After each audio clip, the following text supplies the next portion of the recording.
بداية يعني بداية ما ظهرت لكم هندسة وانتوا عارفين قصته وعارفين انا قد ايه بحبه بالذات في المواقف اللي بيني وبينه.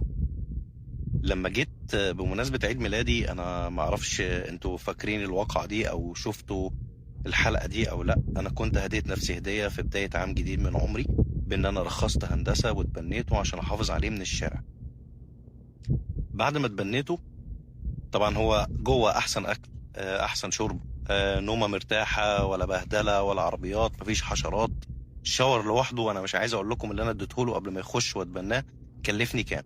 ده غير الترخيص دلوقتي بقى 1300 وشويه. فدخل، وبعد ما دخل تقريبا عدى اسبوع، التاني التالت، بدأ نفسيته تتعب، بدأ يكتئب. انا اول مره اقول لكم الكلام دوت، بس انتوا لازم تفهموا عشان انا ما بخبيش عليكم اي حاجه. فلما تعب ونفسيته تعبت، خس 5 كيلو. الموضوع بالنسبه له بقى مضايقه. قعد يعني اول يومين كده اللي هو ايه، انا فورتيكا مولتو كنزايا وفيه، الدنيا جميله. اليوم الثالث بدأ يظهر عليه اعراض الاكتئاب. انا كنت اجازه في الفتره دي، يعني انا كنت قاعد معاه شويه اجازه، وبعدين لما انا سافرت بيتابعوا اخويا او اختي او في واحد جاري بيروح يحط لهم اكل وبيطمنوا عليهم والكلام ده. لما انا نزلت اجازه بعدها لقيته حالته سيئه جدا. فلما لقيته حالته سيئه جدا، كنت انا اخد اجازه، قلت كل يوم هطلعه شويه وارجعه، اطلعه شويه وارجعه، وبدات بالفعل ان انا اطلعه بالليش وارجعه واطلعه وارجعه. اموره استقرت نوعا ما. لما انا جيت سافرت الشغل تاني، بدا يشغل دماغه وبدا يهرب. هرب اول مره من اكتر من مكان، وكل ما يهرب من مكان انا اسدهوله، كل ما يهرب من مكان انا اسدهوله. بس هو حياته في الشارع، مدرسته اللي اتعلم منها الحياه في الشارع. انا بكلمكم عن وفي بلدي، صديقي الوفي ده بلدي. اللي انا بكلمكم عنه ده مش مالينو ولا جيرمان ولا فصيلة من اغلى الانواع، لا ده بلدي. يعني زيه زي الكلب اللي قدام بيت حضرتك، او الكلب اللي في شارعك، او الكلب اللي انت بتاكله هنا ولا هنا ولا هنا في الشارع. ولكن مدرسة الشارع علمت الاوفياء ذكاء غير طبيعي، بالاضافة الى عظمة الخالق. ربنا سبحانه وتعالى خلقهم بمناعة قوية عشان يقدر يقاوم ويعيش في البرد، ويعيش في الحر، ويقدر يتأقلم مع الظروف الجوية والشواء والشارع والأمراض والكلام ده كله. فهو زيادة شوية، بسم الله ما شاء الله اللهم بارك، بسم الله ما شاء الله اللهم بارك، 5 في عيني. هو ذكي بسم الله ما شاء الله زيادة عن اللي أنا قابلتهم، يعني ممكن يكون هو أذكاهم. فبيتفنن في الهروب. كان الأول بيتفنن في الدخول بحفر الأنفاق، دلوقتي بقى يتفنن في الهروب. فخدت قرار ان انا مش يعني بعد اللي حصل ايه بقى، نط من فوق الصاج تحت دراعه وهو بيتشعلق في الصاج عور دراعه. الحمد لله رب العالمين، ربنا ستر واطمنت عليه وداويت جرحه واموره بقت تمام التمام. ولكن خفت للمره الجايه يفكر يهرب تاني، يموت نفسه، يشنق نفسه مثلا، لان انا جيت فتره ربطته، جيت يومين ربطته عشان ما يهربش، يعور نفسه في الصاج. فوصلت معاه الحل ان انا طب اعمل ايه معاك انا. قعدت افكر كده، قلت يا ربي يعني احنا بنمشي نسلم امرنا لله، احنا يا بني الانسان، وكذلك الامر ربنا سبحانه وتعالى. المخلوقات دي خلقها زي ما خلقنا في وقت، وليها وقت ومكتوب هتموت امتى. ولو لا قدر الله حصل لنا حاجه او خير او شر، فالمطلوب مننا كبني ادمين الرضاء بالقدر، وقبول القدر خيره وشره. فقلت يا ربي انا هسيبه في الشارع عشان بدل ما يجرى له حاجه. ولو اكتئب بعد ما خس، موضوع 5 كيلو ده ضايقني انا نفسيا. لو اكتئب ولا جرى له حاجه لا قدر الله، انا مش سامح نفسي، لان انا هبقى انا السبب، هبقى انا اناني، هبقى انا عملت اللي انا عايزه. هو طبعا اللي انا عايزه خوفي عليه والله العظيم. انا يعني انا عندي حراسه على كيفك.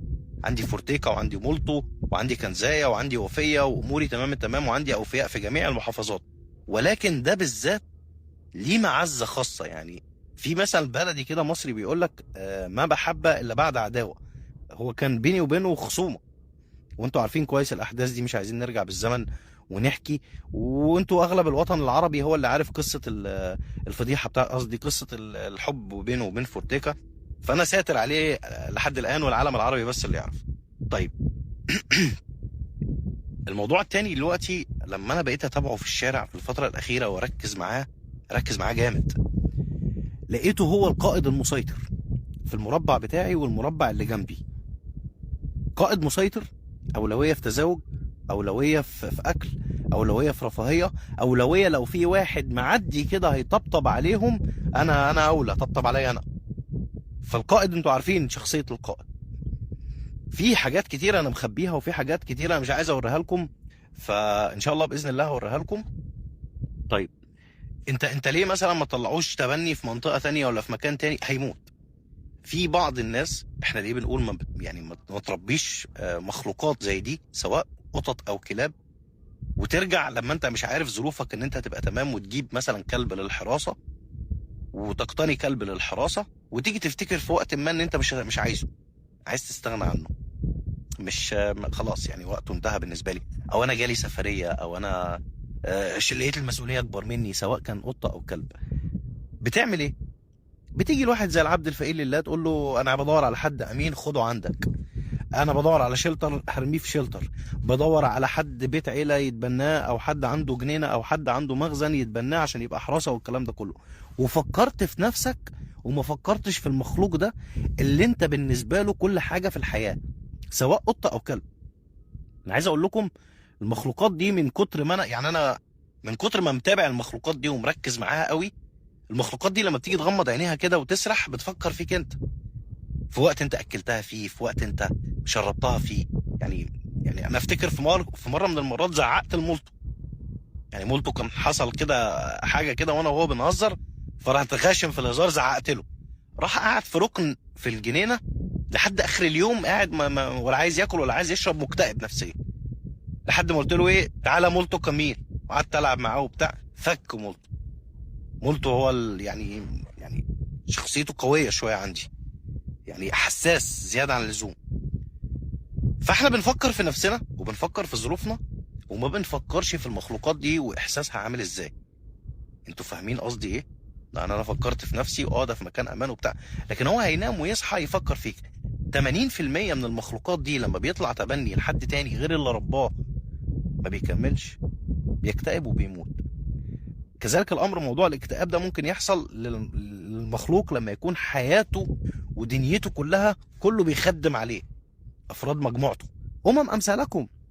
فهو قائد، وعشان يوصل للقائد قام بمعارك وقام بقصص وقام بحكايات وروايات عشان يوصل للقيادة. فلذلك انا محترم جدا راحته في الشارع. فلذلك انا في مخلوقات، يعني في اوفياء في جميع انحاء المحافظات، يعني بالمئات، منهم اللي انتوا شفتوه ومنهم اللي ما شفتوهوش انتوا.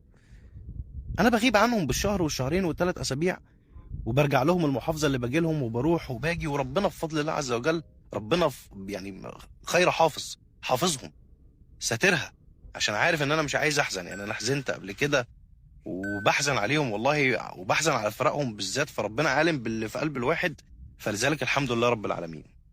الموضوع التاني بقى، الموضوع التاني هو حصلت مشكله في واحد صاحبه كده، دايما ده صاحب السوق بيجي ياخده ويسيع معاه ويلف معاه وبتاع، ده نمره 2 عنده في المجموعه، نمره 2، وبعد كده في واحد تاني نمره 3، فهم 3 ذكور. الاولويه طبعا لحفر الانفاق. حصلت مشكله وحصلت عركه كده، ورحت جاي رايح قلت ايه خليني احل المشكله واحل العركه. جه صاحب السوق، انا مسميه عشري بالمناسبه، وجه حفر الانفاق، طردوا الكلبين، والكلبين دول كانوا بيمشين ورا كلبه طالبه للجواز. موضوع ان انت تلاقي مثلا 20 30 كلب او 15 كلب ماشيين مع بعض في مجموعه، ده بنسبه 100% في انثى فيهم طالبه زواج وماشيه في الشوارع، وكل ما تمشي في شارع تلم وراها ال5 كلاب او ال6 كلاب اللي موجودين لذلك لما بنلاقي مثلا الخلفه كذا لون او كذا شكل، فده بيبقى الكلبه اتجوزت من كلبين او 3 كلاب. طيب، وبعدين بالمناسبه يعني خطه الدوله التعقيم والتطعيم كانت شغاله على الاناث، عشان الاناث هي سبب المشاكل في موضوع التزاوج. فان شاء الله باذن الله يعني ايه ربنا يسهل، الواحد بيقدر يعمل اللي بيعمله كمساعده للدوله. الواحد في ناس شغاله من جيبها زي حالاتي، وفي ناس الله يبارك لها بتشترك هي وناس تانية جيرانها ويعقموا اللي موجودين تحت بيتهم، لان هم عارفين كويس قوي ان الكلاب اللي تحت بيتهم، ال3 4 كلاب اللي تحت بيتهم، لو مشيوا او تخلصوا منهم هتيجي مجموعه تانية الناس ما تعرفهاش. ما تقنعنيش وتقول لي ان ما هنخلص من الكلاب دي مش هتيجي كلاب تانية. لا يا حبيبي، الكلام ده هناك في الصيدليه، هتيجي مجموعه تانية وحضرتك ما تعرفهاش ولا عيالك يعرفوها.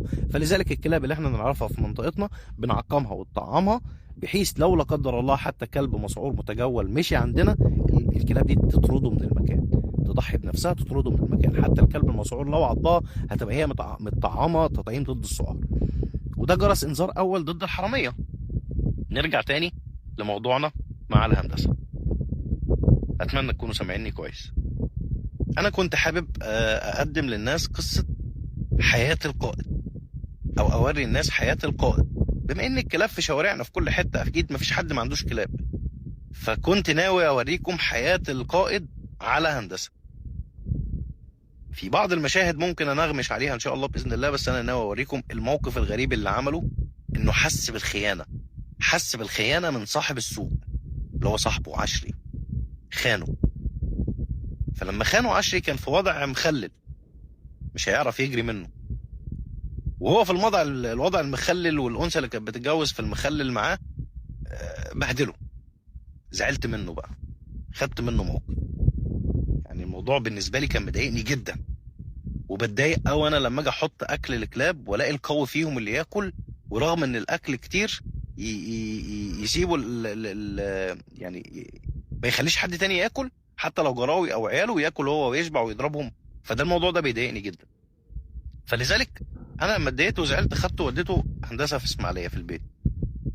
لما خدته اطمنوا يا جماعه مفيش حاجه، الحمد لله ربنا ستار يعني.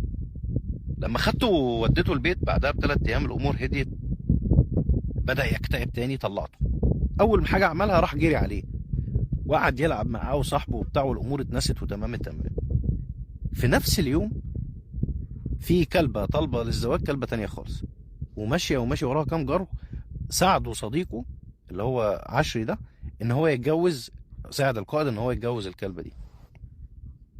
وحصل اللي حصل. فبقيت واقف مستغربه شوف ايه الوضع.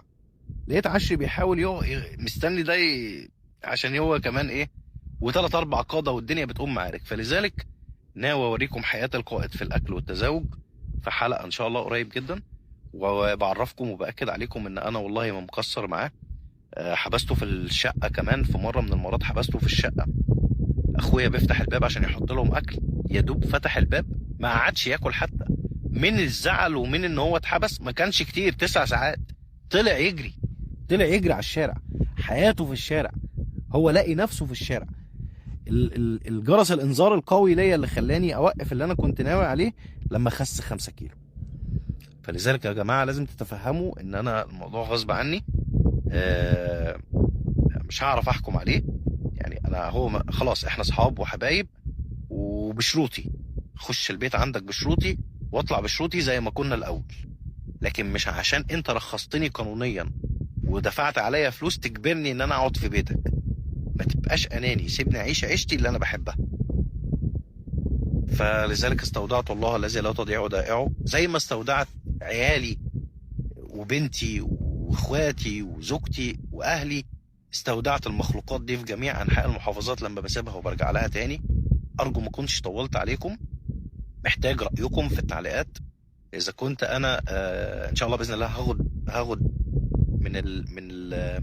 من البث المباشر ده ريلز صغير اسالكم فيه، انزل حياه القائد عن حافر الانفاق ولا اتراجع. يعني انا عايز استر عليه ومش عايز، يعني قصدي عايز اعرفكم حياه القائد ومش عايز. فافيدوني وادوني في تعليقاتكم رايكم والقرار باذن الله. السلام عليكم، واستودعكم الله الذي لا تضيع ودائعه. اتمنى ما اكونش طولت عليكم. شكرا لكل الناس اللي بدات البث معايا وقدرتني وسمعتني واحترمتني، وشكرا ليكم مرة تانية ان انتوا كملتوا معايا البث للنهاية، وشكرا مرة ثالثة لدعمكم المستمر للمحتوى. السلام عليكم.